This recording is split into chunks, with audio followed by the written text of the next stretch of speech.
শক্তি ইসরাইল, তাদের সামনে তারা মাথা নত করে নাই। প্রতিনিয়ত তারা যুদ্ধ করে শহীদ হচ্ছে এবং তারা যুদ্ধের ময়দানে এখনো টিকে আছে। এটার নাম যুবক। বাস্তব শিক্ষা হলো বড় শিক্ষা। হযরত ইমাম হোসেন রাদিয়াল্লাহু আনহু একা, সঙ্গে আছে মাত্র ৭২ জন। যুদ্ধের ময়দান রচনা হয়ে গেল। ৩ দিন পর্যন্ত পরিবারে পানি নাই।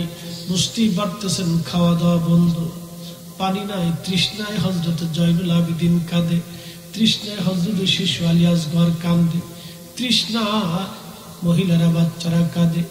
10ই মুহররম যুদ্ধ শুরু হয়ে গেল সকালবেলা। ইমাম হুসেইন রাদিয়াল্লাহু আনহু বহু চেষ্টা করলেন ওই বেঈমানদেরকে বোঝানোর জন্য। মনে রাখবেন, যারা রাসূলুল্লাহর পক্ষে তারা আহলে বায়তের পক্ষে। কথা কন না কেন, ঠিক কিনা? আল্লাহ নবী বলেন, আল হাসান ওয়াল হুসাইন ইবনা, আমার হাসান আর হুসাইন আমার 2টা আওলাদ বংশধর। মান আহাব্বাহুমা ফাকাদ আহাব্বানি, তাদেরকে যারা ভালোবাসবে তারা আমি নবীকে ভালোবাসবে। আমান আহাব্বানি আহাব্বাহুল্লাহ, যে আমাকে ভালোবাসলো সে আল্লাহকে ভালোবাসলো। আমান আহাব্বাহুল্লাহ ওয়া দাখালাহুল জান্নাহ, যে আল্লাহকে ভালোবাসলো আল্লাহ তারে জান্নাত দিয়ে দিল।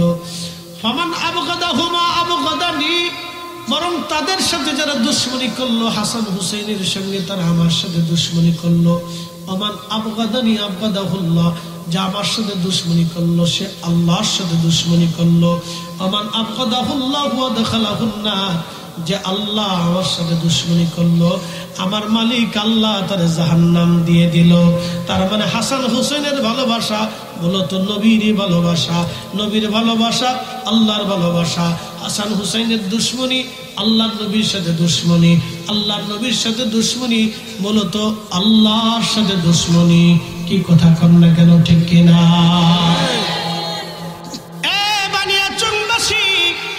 হাসান আর হুসাইন 2 জনের মহাব্বতই মূলত নবীর মহাব্বত। বন্ধুগণ, খুবই মনোযোগ দিয়ে শুনিয়া যান। হযরত ইমাম হোসেন রাদিয়াল্লাহু আনহু সমস্ত সাথীরা শহীদ হয়ে গেল। অনেক বড় লম্বা ওয়াজ। বেঁচে রইলেন শুধুমাত্র ইমাম কাসেম, ইমাম আলী আকবর, ইমাম জয়নুল আবেদিন আর ইমাম আলী আসগর।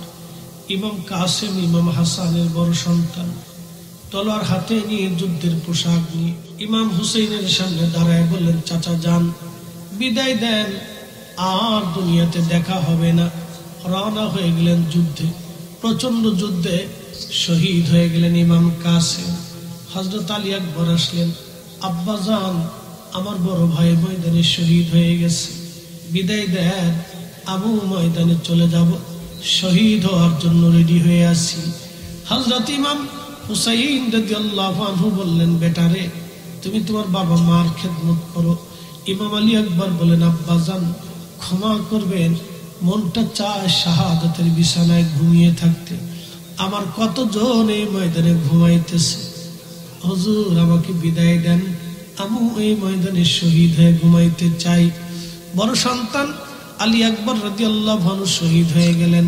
হযরত ইমাম হুসাইন রাদিয়াল্লাহু তাআলা আনহু তিনি চলে আসলেন। হযরতে চলে আসার পরে শাহর বানু এসে বলতেছেন, বিবি আমার ছোট্ট বাচ্চাটা আজকে 3 দিন ধরে পানি নাই কাতরাচ্ছে, 3 দিন তার কান্না বন্ধ হয় না। আমি মা হয়ে 1 ফোঁটা পানি সন্তানের মুখের মধ্যে দিতে পারতেছি না। স্বামীরে, এর চাইতে বড় কষ্ট আমার জীবনে আর কি হতে পারে? স্বামীরে, আপনি আমার এই ছোট্ট বাচ্চাটাকে কোলে করে নিয়ে যান, ময়দানে নিয়ে বেঈমানদের সামনে তুলে ধরেন। আমার এই ছোট্ট বাচ্চার দিকে তাকাইলে ওদের মায়া লাগতে পারে, ওদের দৃষ্টিতে আপনি অপরাধী হতে পারেন, কিন্তু আমার এই ছোট্ট বাচ্চা তো কোনো অপরাধ করে নাই। ইমাম হুসাইন বড় আশা নিয়ে এই ছোট্ট বাচ্চাটাকে কোলে করে ধরে নিয়ে চলে গেলেন তিনি ওই কারবালার ময়দানে। কারবালার ময়দানে যাইয়া হযরত ইমাম হুসাইন রাদিয়াল্লাহু আনহু ছোট্ট বাচ্চাটাকে সামনে নিয়ে ডাক দিছে, ময়দানবাসী ইয়াজিদের সৈন্যরা, তোমাদের দৃষ্টিতে আমি অপরাধী হতে পারি, কিন্তু আমার ছোট্ট কলিজার টুকরা তো কোনো অন্যায় করে নাই, তোমরা একটু পানি দিবা, এই পানিটা দিয়ে আমার ছোট্ট বাচ্চার কলিজাটা তোমরা ঠান্ডা করিয়া দাও। আহা, সেদিন ইমাম হুসেন ডাক দিয়ে বলল, ও ইয়াজিদের সৈন্যরা, তোমরা যদি মনে করো এই পানি নিয়ে আমি নিজে পান করব, তাহলে এই সন্তানটাকে তোমাদের হাতে তুলে দিচ্ছি, তোমরা নিয়ে যাও, আমার সন্তান একটু পানি পান করাইয়া দাও। হযরত ইমাম হুসেন রাদিয়াল্লাহু আনহু এই কথা বলার পরে বেঈমানদের মনে মায়া লাগে নাই। দূর থেকে বেঈমান ডাক দেখে, হুসাইন অপেক্ষা করো, জনমের পানি পান করাইতেছি। এই কথা বলে একটা তীর ছুঁড়ে মারছে ইমাম হুসেনের দিকে। ওই তীর আসিয়া কোলের মধ্যে ধরে রাখা সন্তান হযরতে আলী আসগরের বুক বিধিয়া বাবার কোলের মধ্যে সন্তান শহীদ হয়ে গেল। হযরত ইমাম হুসেন আকাশের দিকে তাকায় কান্দে আর বলে, রব, আমার এই ছোট্ট সন্তানটা কোনো অপরাধ করে নাই, মালিক তুমি দেখছো গো আল্লাহ, ওরা পানিবিহীন বাবার কোলের মধ্যে সন্তান শহীদ করছে। সন্তানটারে নিয়া ইমাম হোসেন তাবুর সামনে দাঁড়াইয়া ডাকতে বলে, বিবি আসো গো, আমি আমার আলী আসগরকে এমন পানি পান করাইছি, কোনদিন আর তোমার বিরক্ত করবে না। আমার নানা হাউজে কাউসারের পানি পান করাইয়া আমার আসগরের কলিজা ঠান্ডা বানাই দিছে রে বিবি, কোনদিন আর তোমাকে বিরক্ত করবে না। আর ওই বুঝি রে যাই রে শুনা, কারবালার মাতম জারি, কান্দে ইমাম হুসাইন বিনয় করি, আলী আসগরের লাশ বুকে ধরি, কান্দে ইমাম হুসাইন বিনয় করি, আলী আসগরের লাশ বুকে ধরি, এক ফোঁটা পানি দিল না ওরা, বুকেতে তীর দিল মারি। আর ওই বুঝি রে যাই রে শুনা, কারবালার মাতম জারি। ইমাম জয়নুল আবেদিন দেখে বলে, দুনিয়ার মানুষ, আমি একা পুরুষ মানুষ বেঁচেছিলাম সেই দিন, উম্মে কুলসুমের কোলের মধ্যে মাথা ঠেকিয়ে বিশ্রাম করতেছি। আব্বা জান আমার কাছে আসলেন, হযরতে রাসূল করিমের দেওয়া সবুজ পাগড়ি খানা মাথায় বাঁধলেন, জুলফিকার তলোয়ারটা হাতে নিলেন।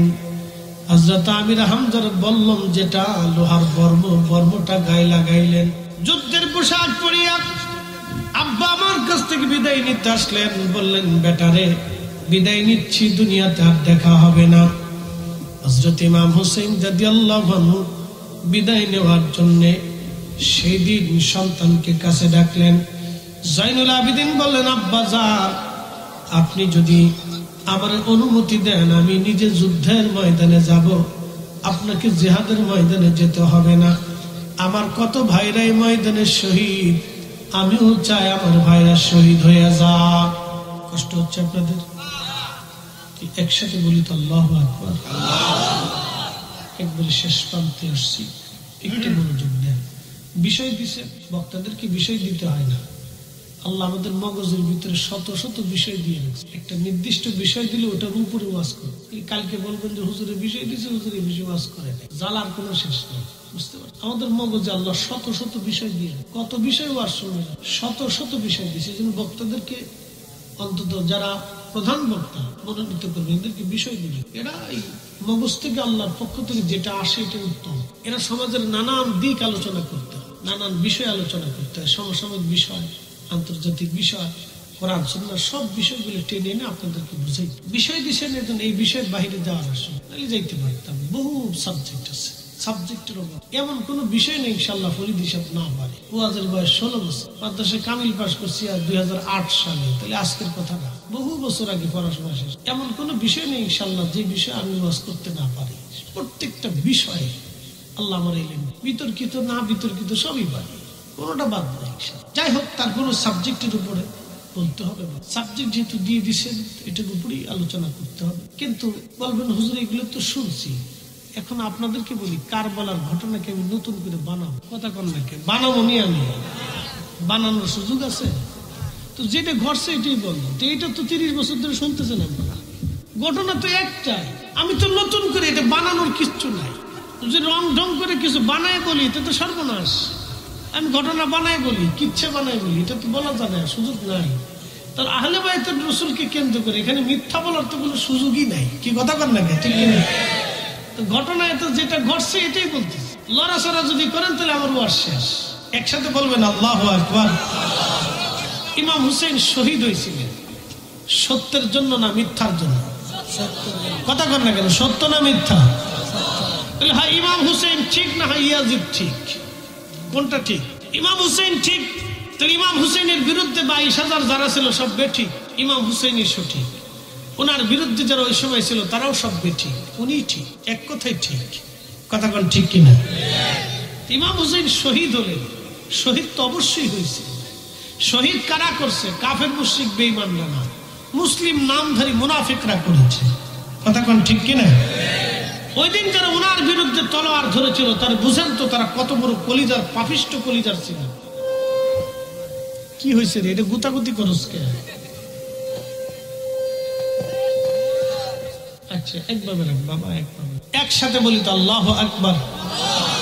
না না হয় না, আরো জোরে পরে লা হাওলা, জোরে জোরে লা হাওলা ওয়ালা কুওয়াতা ইল্লা বিল্লাহ, বলে লা হাওলা ওয়ালা কুওয়াতা ইল্লা বিল্লাহ। শুনেন, হযরত ইমাম হুসাইন রাদিয়াল্লাহু আনহু সন্তানদের কাছ থেকে বিদায় নিয়ে ময়দানে ঝাঁপিয়ে পড়লেন। 22,000 সৈন্য শহীদ হবেন। 3 দিনের তৃষ্ণা ক্ষুধা। যুবকরা শুনে যাও, একজন মানুষ চোখের সামনে সন্তান শহীদ হয়েছে, চোখের সামনে বাবা মা, চোখের সামনে আপনজনরা শহীদ হয়েছে। 3 দিনের ক্ষুধা তৃষ্ণা, তখনও ক্লান্ত হন নাই। ওনার শরীরে 33টা তলোয়ারের আঘাত, 133টি তীরের আঘাত ছিল, 21টা বর্ষার আঘাত ছিল শরীরে। পুরা শরীরটা ওনার ঝাঁঝরা হয়ে গেল।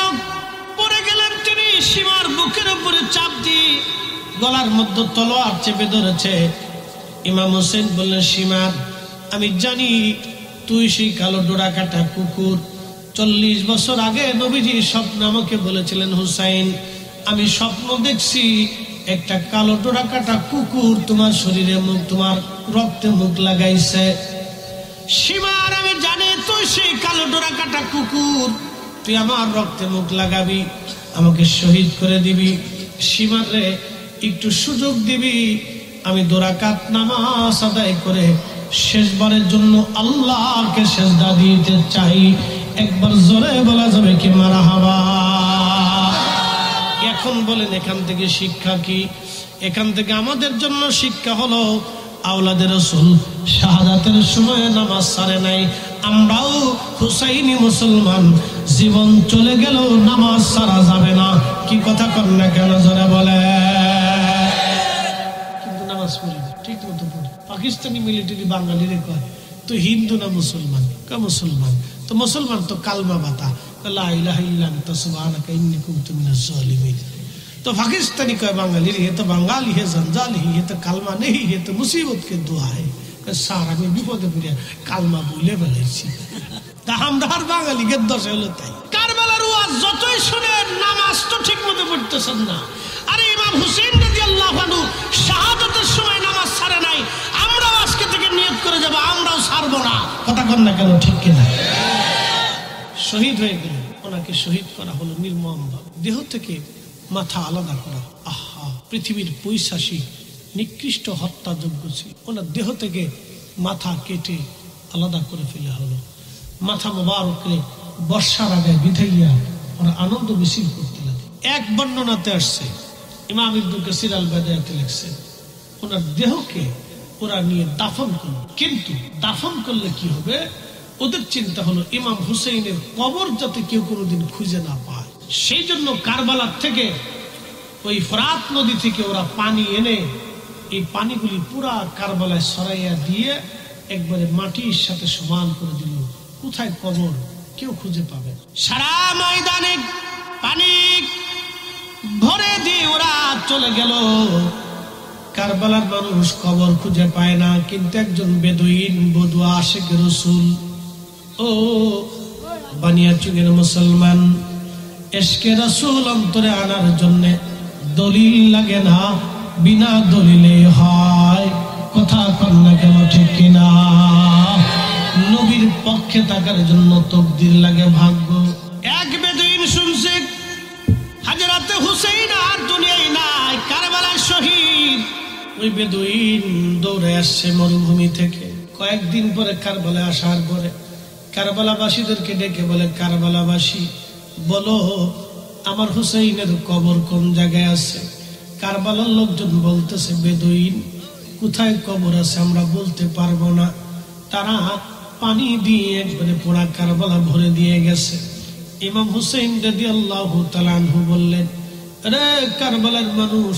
ওই বেদুইন লোকটা বলল, কারবালার মানুষ, আমি জানি ইমাম হুসাইন হাসান দুইজনে জান্নাতের ফুল।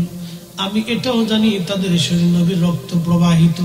তারা যে এখানে ঘুমায় আমার মন সাক্ষী দেয় তাদের কবরের ভিতর থেকে জান্নাতের ঘ্রাণ আসবে।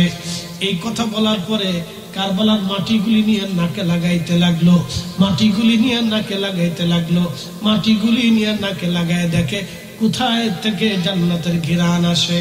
সারা কারবালা তছনছ করে তন্ন তন্ন করে ওই বেদুইন মাটি নাকে দিয়ে খুঁজতে লাগলো, দেখি ঘ্রাণ আসে কিনা। সর্বশেষে যখন ইমাম হুসাইন রাদিয়াল্লাহু আনহুকে যেখানে সমাহিত করা হয়েছিল ওই মাটির মধ্যে আনিয়া নাকের মধ্যে লাগায় দেখলো ওই মাটির ভিতর থেকে আল্লাহর জান্নাতের ঘ্রাণ আসতেছে। চিৎকার করে জোরে বলেন না ইয়া রাসূলুল্লাহ। হযরত ইমাম হুসাইন রাদিয়াল্লাহু আনহু কবর শোনা, রওজা শরীফ শোনা, না হলে আমরা আজ পাইতাম না। রওজা শোনা অনেক ঘটনা। ইমাম হুসাইন রাদিয়াল্লাহু আনহু মস্তক নিয়ে যাওয়া, কিন্তু মস্তক মুবারকের কোনো ক্ষতি হয়নি। আপনারা জানেন মানুষ মারা গেলে 2-4-5 দিন পর থেকে পচা গন্ধ আসে, কিন্তু ওনার মস্তক মুবারক 1 মাস পর্যন্ত উপরে ছিল, একটু দুর্গন্ধ হয় নাই, তাম শরীর মুবারক নষ্ট হয় নাই, চেহারাও নষ্ট হয়ে যায় নাই, যেরকম সেরকমই ছিল। একসাথে বলা যাবে না আল্লাহু আকবার, আল্লাহু আকবার। কারণ তারা জান্নাতের ফুল। কোথার ফুল? জান্নাতের ফুল। জান্নাতের ফুল তারা। এই যে বর্তমান আসকালান, এই আসকালান মানে গাজা, এইখানে ইমাম হুসাইনের মাথা মোবারক সমাহিত করা হয়েছিল। যখন এই মাথা মোবারক সরানোর চিন্তা করা হলো, তখন এই আসকালান দখল করে নিয়েছিল খ্রিস্টানেরা। ক্রুসেডের সময় এই আসকালান দখল করার পরে হযরত ইমাম হুসাইন রাদিয়াল্লাহু আনহুর মস্তক নিয়ে আসার জন্য মিশরের যিনি বাদশা ছিলেন তিনি এই আসকালানের খ্রিস্টান গভর্নরের কাছে প্রস্তাব দিলেন। হাজার হাজার লক্ষ লক্ষ দিনার ব্যয় করে ইমাম হুসাইন রাদিয়াল্লাহু আনহুর মস্তক আনার জন্য তিনি চলে গেলেন। সৈন্যরা খালি পায়ে গিয়েছিল, জুতা পরে না। আওলাদে রাসূলের সম্মানে সৈন্যরা খালি পায়ে যাইয়া ইমাম হুসাইন রাদিয়াল্লাহু আনহুর মস্তক উঠানো হলো 530 বছর পর। কত বছর? জোরে বলেন, জোরে জোরে জোরে। 30 বছর।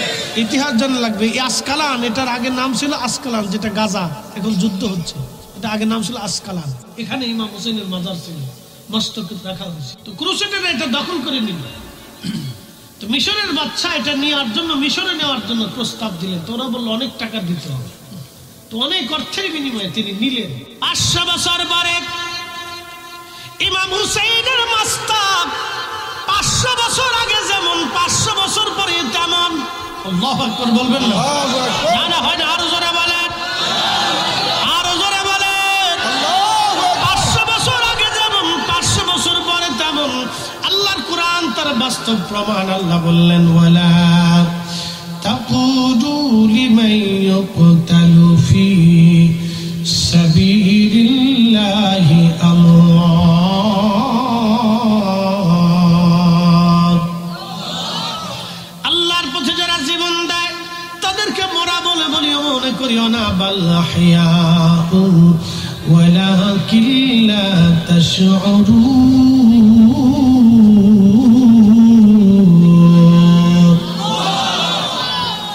আল্লাহ ডাক দিয়ে বলতেছে হাবিব উম্মতকে জানান, জানান উম্মতকে জানান, আল্লাহ তাদেরকে মারা মনে করিও না, বাল্লাহিয়া তারা জিন্দা। তোমরা বুঝো না, বুঝো না। 500 বছর পরে ইমাম হুসেন যা তাই। এটা শুহাদায়ে কারবালার আলোচনা, আর আগাবো না বাজান। মূল কথাটা বলে ফেলছি। তার মানে আমাদের উচিত শাহাদাতের মওত আমাদের জন্য বুলন্দ নসিব। আর আহলে বাইতের পক্ষে, আওলাদ রাসূলের পক্ষে, আউলিয়া কেরামের পক্ষে, রাসূল করিমের পক্ষে, সুন্নি জামাতের পক্ষে থাকাটাও তাকদীর। ভাগ্য ছাড়া কেউ সুন্নি জামাতে থাকতে পারে না। কথা কম না কেন, ঠিক কিনা? তাকদীর লাগে নবীর পক্ষে থাকার জন্য, তাকদীর লাগে। ভাইজান বুঝতে পারছি আপনাদের একটু দরকার, তবে শেষ আর কথা বাড়াবো না। অনেকে চিন্তা করতেছে রাত বেশি হয়ে গেছে, হুজুর যেই ওয়াজ করে এই ওয়াজ তো শুনলামই, কতই শুনছি। যত শুনছেন বাবা, যতই শুনে থাকেন, আহলে বাইতের মহব্বতে একটু বইসা থাকতে পারলেন না। আর ওই দিন কারবালায় থাকলে তো খুঁজেই পাওয়া যাইতো না। কি কথা খারাপ হয়েছে? একটু ওয়াজ শোনার জন্য বইতে পারলেন না, আর ওই দিন কারবালায় থাকলে আপনার খুঁজেই পাওয়া যেত, গর্তের মধ্যে বলাইতে বাঁচাল নাকি। হ্যাঁ, তুমি আরেকটা ওয়াজ, এক ওয়াজ থেকে আরেক ওয়াজে চলে যাওয়া যায়, পাগল কোথাকার। এটাই তো রসুলের জীবনী। ইমাম হাসান হোসেনের জীবনী রসুলের জীবনী, রসুলের আওলাদ। দেখছেন নি, এই পাগলের সামনে ওয়াজ করে আপনার বুঝাইতে হয় কোনটা নবীর জীবনী, কোনটা কার জীবনী, এটাও করতে পারে না। এটিতে বুঝাইতে হইলে আমাদেরকে বাংলা ভাষা সুন্দর করে গোলে বলে তালে দিয়ে সবকিছু দিয়ে বুঝে কি করার আছে কত। এরকম পাগলও আছে। যাক আলহামদুলিল্লাহ। তবে কথা শেষ, আপনাদের কাছে একটা আরজি, যে দুনিয়ায় বসে রয়েছেন আগামীকালে দুনিয়ার মাটির নিচে আমাদের ঘর হবে। এটা চিরসত্য না? চিরসত্য। পৃথিবীতে যখন আসছিলেন তখন কি এই কাপড় চুপড় ছিল? জমি জমা ছিল? টাকা পয়সা ছিল? কি ছিলেন আপনি? একে দুর্বল, দুর্বল। আপনার সাহায্য করছে মা, বাবা, দাদা, দাদি, হসপিটালের নার্স, আয়া, বুয়া, ডাক্তার। আপনার সাথে তিলে তিলে তিলে তিলে হাত ধরে হাঁটা, বড় সব শিখে এখন বড় হয়েছেন। আল্লাহ বলে কত বড় নিমক হারাম, একটু কত বড় নাফরমানি আল্লাহর সাথে। আপনি কি ছিলেন? কিচ্ছু ছিলেন। আমি কি ছিলাম? কিচ্ছু ছিলাম। আমি কি হব? কিছুই থাকবে। যে বক্তা আপনাদের সামনে ওয়াজ করতেছে, 50 বছর আগে এই বক্তার পৃথিবীতে কোনো অস্তিত্ব ছিল না। 50 বছর পরে এই বক্তার কোনো অস্তিত্ব থাকবে না। মুসলমান, এগুলি বুঝে দেওয়া লাগবে। কোনো অস্তিত্ব আমাদের দুনিয়াতে ছিল না, থাকবেও না। মাঝখানে মধ্যবর্তী সময় আল্লাহর জন্য বলেন ওয়ানফিকু মিম্মা রাযাকনাকুম মিন ক্বাবলি আইয়াতিয়া আহাদাকুমুল মাউত। বান্দারে, মরণ আসার আগে তুমি আল্লাহর পথে খরচা করো। মরণ আসার আগে, তুমি মরণ আসার আগে তোমার রিজিক থেকে আল্লাহর পথে খরচা। আমার দিকে তাকান। আপনাদের হাওরে একটা মাছের ডিমের কোষের ভিতরে হাজার হাজার মাছ দেয় কে? না না, একসাথে বলেন, কে দেয়? আল্লাহ। একটা আম গাছ থেকে 50 বছর আম দেয় কে? আল্লাহ। আমাদের জন্য রিজিক বরাদ্দ করে কে? আল্লাহ। আল্লাহ করে না? এই ধান, এই 1 বিঘা জমির ভিতরে এই 20 মণ, 30 মণ, 50 মণ ধান দেয় কে? আল্লাহ। এই ধান ছিটানোর জন্য 2-5 কেজি বীজ ছিটাইলে 50 মণ ধান আল্লাহ দিচ্ছে। এই মাছ, এই খাবার, এই রিজিক, এই ফল ফ্রুট আল্লাহ দিচ্ছে। উপস্থিতি, একটা কথা মনে রাখবেন, আল্লাহ বলছেন হাবিব উম্মতকে জানান যে আমি আল্লাহর প্রতি 1 টাকা দান করি।